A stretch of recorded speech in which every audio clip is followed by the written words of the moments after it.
สวัสดีค่ะวันนี้มาพบกับสาวส้มพาแซบค่ะวันนี้ได้เมนูก๋วยเตี๋ยวนะคะมากินกันเลยค่ะกินข้าวกันหรือยังคะปรุงมาเรียบร้อยแล้วนะคะ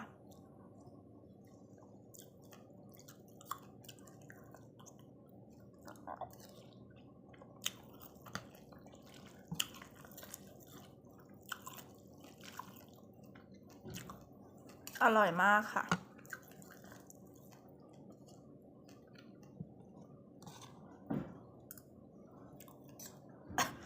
มากินด้วยกันค่ะ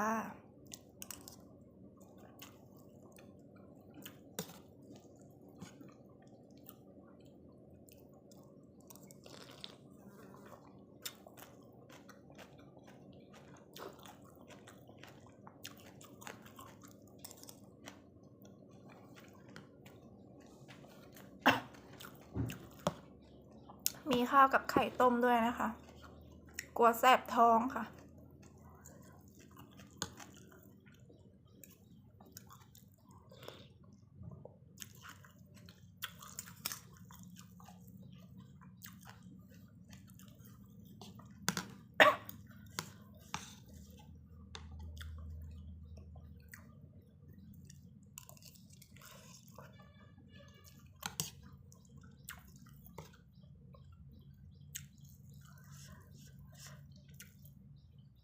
ลูกชิ้นเด้งๆเลยค่ะ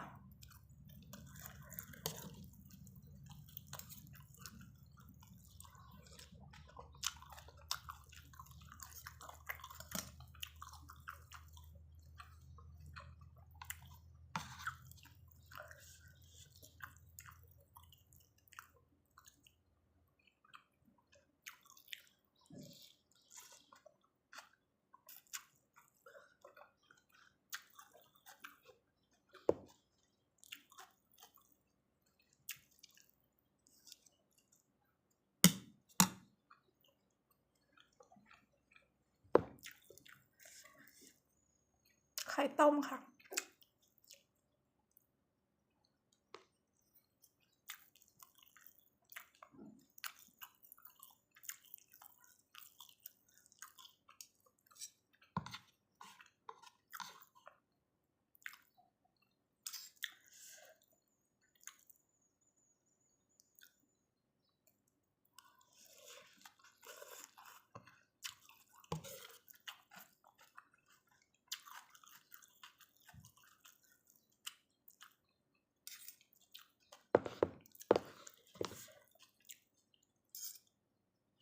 ได้อะไรกินกันคะมากินด้วยกันค่ะ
อร่อยมากค่ะ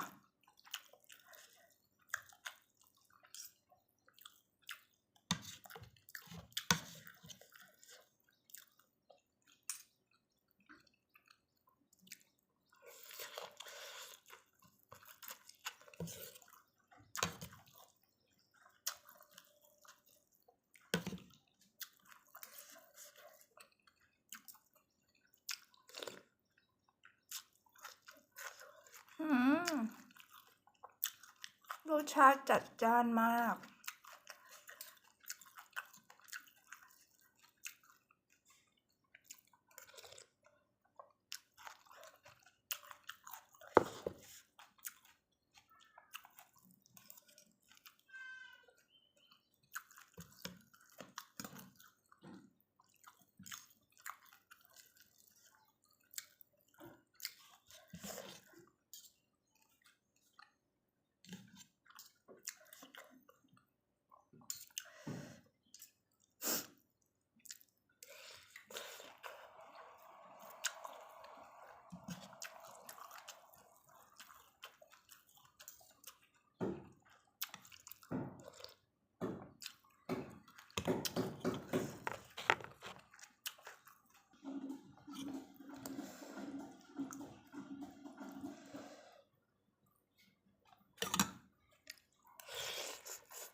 เคยกินบ้างคะก๋วยเตี๋ยวกับข้าวรองท้องค่ะกลัวจะแสบท้องกินเผ็ดมีไข่ต้มด้วย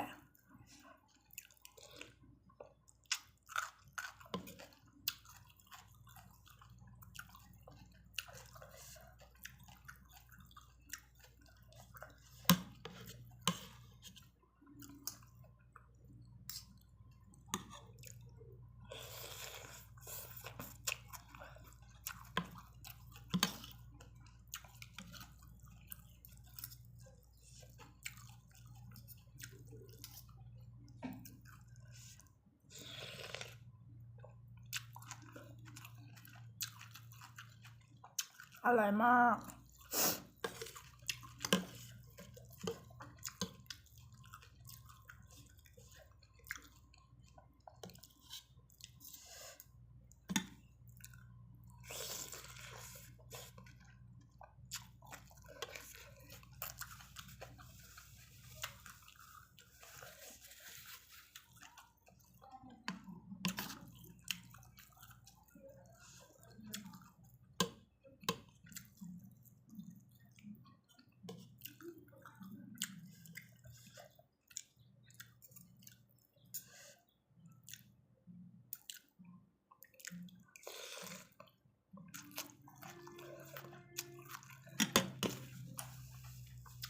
ใครเป็นเหมือนกันบ้างคะ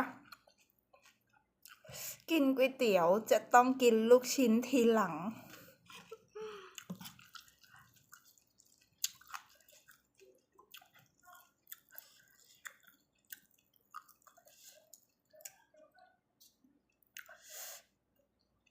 จะกินก่อนก็ได้นะคะแต่ก็ไม่รู้ว่าทุกคนเป็นยังไงแต่สำหรับสาวส้งแล้วเอาไว้กินทีหลังค่ะ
กินตอนไหนก็อร่อยค่ะสำหรับเมนูก๋วยเตี๋ยว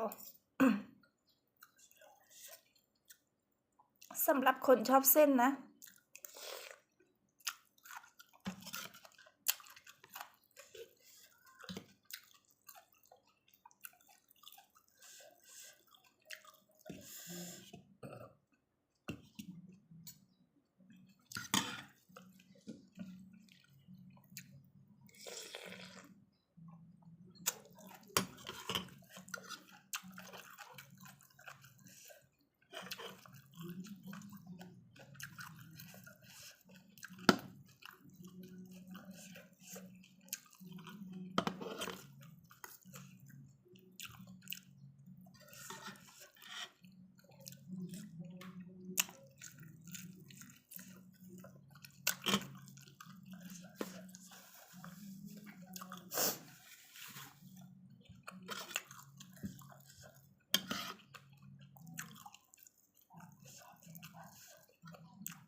สำหรับคลิปนี้ก็ขอฝากไว้แค่นี้ขอตัวลาไปก่อนนะคะ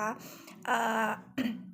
ช่วยกดไลค์กดแชร์กดติดตามเพื่อเป็นกำลังใจให้ทำคลิปต่อไปด้วยนะคะขอบคุณค่ะ